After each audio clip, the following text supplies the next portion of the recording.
Itategemeana tutakapofundisha. Hii safi. Pasta yuko vizuri na kapitana na baba yuko vizuri. Na huyo atanisaidia sana. Hizi ni sample tu ambazo tunazo. Sasa ni sample.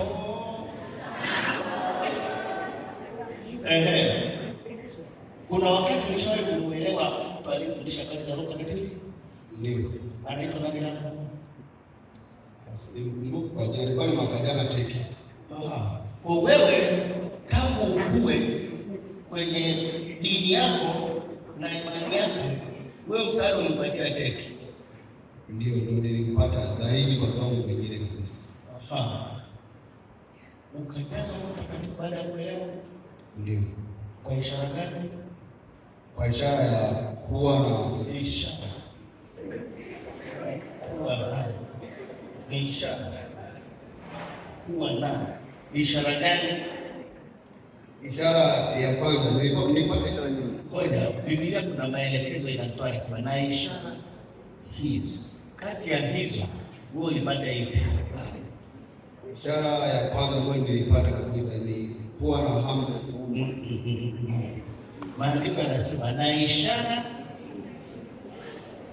na maana ya hizi zinaonekana. Hebu sema mahusiano ya uamini na Roho Mtakatifu. Hizi na ishara zitafuatana. Kati ya hizi jitokeza zilizoandikwa panachana na hizi ambazo umezipata pembeni. Ishara ambayo ilijitokeza kati ya hizo zile zilizoandikwa. Hebu anasomea hapo kama anaweza akawa ana kawaida ya kusahau akifundishwa na mwalimu. Changamka na ukimeandikwa hapo. Haya, tafadhali. Andiko anasema aminie na kubatizwa ataokoka. Aminie na kubatizwa ataokoka. Na asiyeamini atahukumiwa. Na ishara hizi zitafuatana na hao waaminio. Wewe umeamini ukaokoka. Sikiliza kwa makini, vitu vinavyotakiwa viambatane na aminie. Jina langu watatoa pepo. Umeshatoa pepo? ndio. Hongera. Ulimtolea Outreach.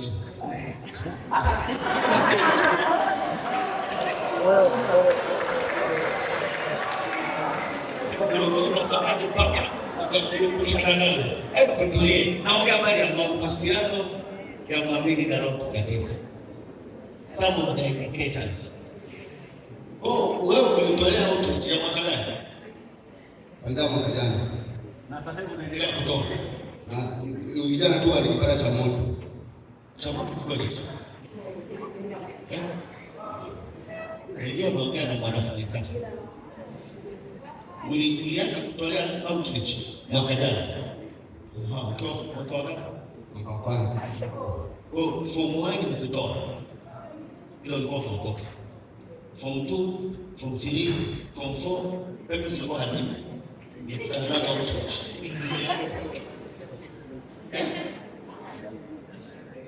Sijajua atatueleza. Mlikuwa outreach wapi? Outreach mwaka jana ilikuwa Tanga Ifakara. Tanga Ifakara.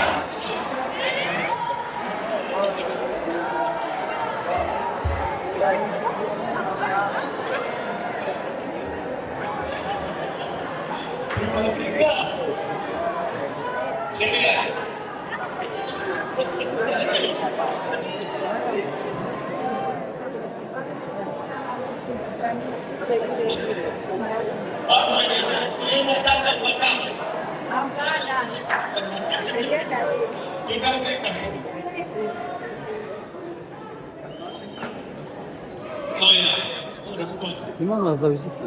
Ndio ulienda Tanga Ifakara. Very good. Ulikuwa mwezi wa ngapi? Alikuwa mwezi wa 3. Na wewe kwa kwanza aliingia mwezi wa ngapi? Kwa kwanza niliingia mwezi wa 10 tosha. Mkatoa pepo Tanga Ifakara. Ramani ya Tanzania inaeleza hapa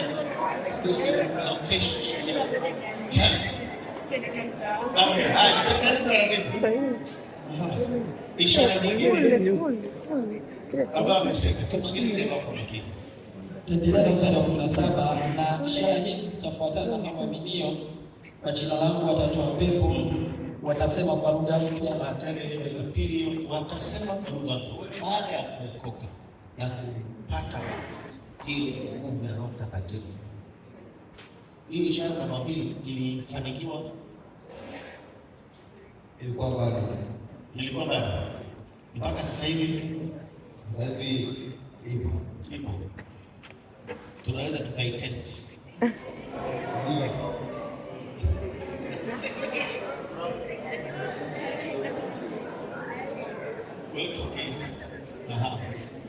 Ile kubacheni jamaa yangu huyo. Okay. Hapo kaka.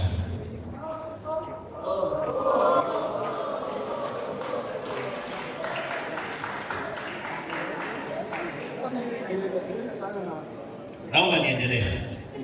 Nilichokuwa natafuta nilikipata. Unachua, naomba usikilize kwa makini. Naomba utulivu kule nyumbani. Naomba uachane na nilisema mara nyingi unakuwa kiherehere kwa makini. Hebu ukaongea halafu ndio unaongea na nani wewe makini sana. Alafu unaweza ukajikuta ngombe zako. The moment you think you know. Mara nyingi tunahitaji sana unyenyekevu wa ndani na tunahitaji kujiachilia kwa Mungu ili azifanye kazi zake.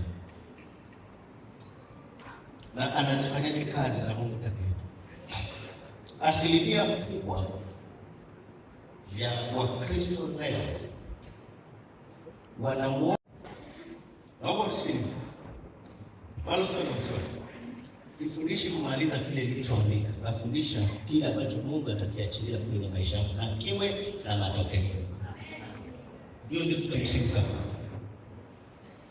Hakuna mtu anayeishi duniani kwa taabu sana kama mtu anayesema ameokoka halafu haishi maisha yale ambayo Mungu anayataka. Kwa nini? Hawezi kufanikiwa kwenye mambo yote kwa kuwa kwa Mungu hajakaa vizuri na duniani hajakaa vizuri. Hivyo hafaidi ya rohoni wala ya duniani. Ndio maana tukijikana na kukubali Yesu awe Bwana na Mwokozi wa maisha yetu kwa kuamini na kutendea kazi imani zetu, tutakuwa na matokeo chanya kwenye maisha yetu na hata kwa jamii yetu. Hatutakuwa na wokovu wa mazoea wala wokovu ambao hauna matokeo, kwa sababu Mungu yu hai. Nakumbuka ninaongea na Mungu nisoma. Kumbuka watu wakimtaka Mungu wanamtazama Yesu. Watu kama wanataka kumjua Mungu, they know him through Jesus Christ. Kwa nini? Yesu Kristo ndiye aliyekuja kutuonyesha Mungu yukoje na ni nani.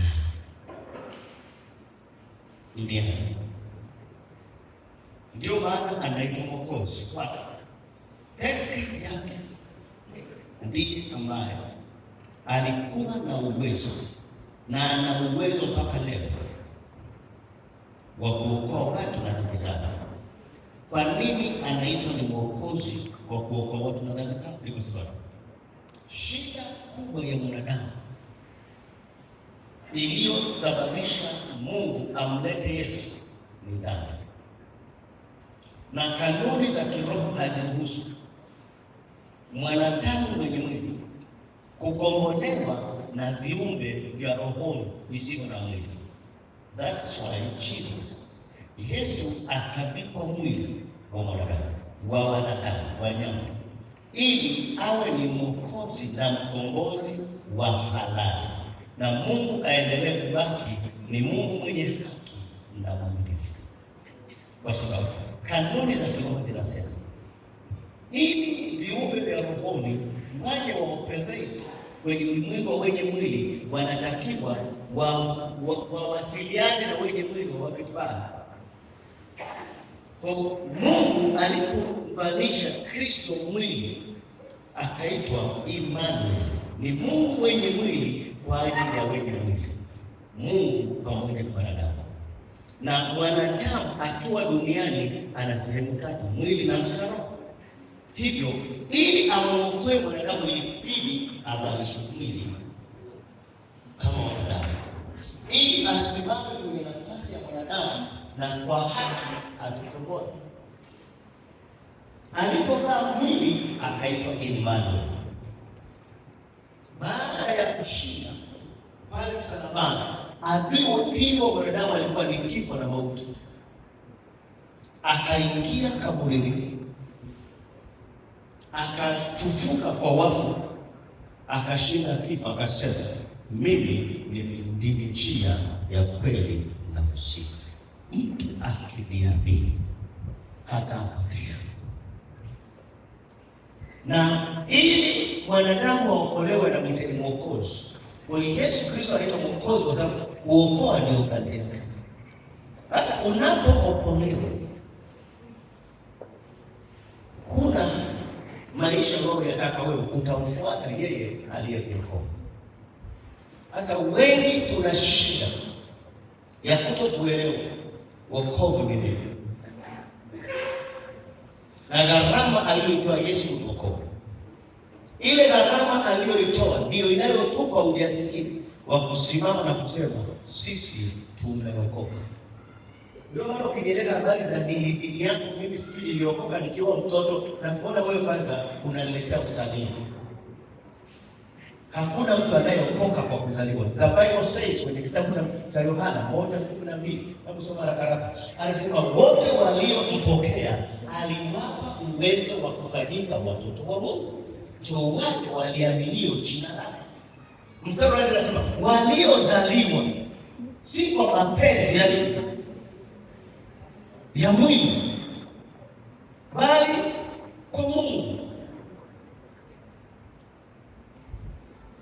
Kwa wewe unaponiambia niliokoka nikiwa mtoto, huo ni ujinga. Hata kama ni neno gumu, na kuna mtu ambaye sio ujinga duniani. Wewe ujinga ni kama kuna kitu kingine. Hata kuja hapa na kuna vitu na kuondoa ujinga. Ni ukuto kufahamu. Anasema wote waliompokea aliwapa uwezo wa kufanyika watoto wa Mungu. Waliozaliwa si kwa mapenzi ya mwili wala ya wanadamu, bali kwa mapenzi ya Mungu. Kwa wokovu hatuzaliwi nao, hiyo fahamu kabisa. Na wote mliozaliwa kwa wazazi waliokoka mnapaswa muokoke. Na ufute kuanzia leo, na umwambie ukifika nyumbani mwambie baba, hata kama ni pastor mwambie pastor hapa kaniambia mimi sijaokoka, nitakuwa niokoke. Kwa kuwa mimi nilisema nilizaliwa nikiwa nimeokoka. Hiyo kitu hamna duniani. Tumekuwa wapwani.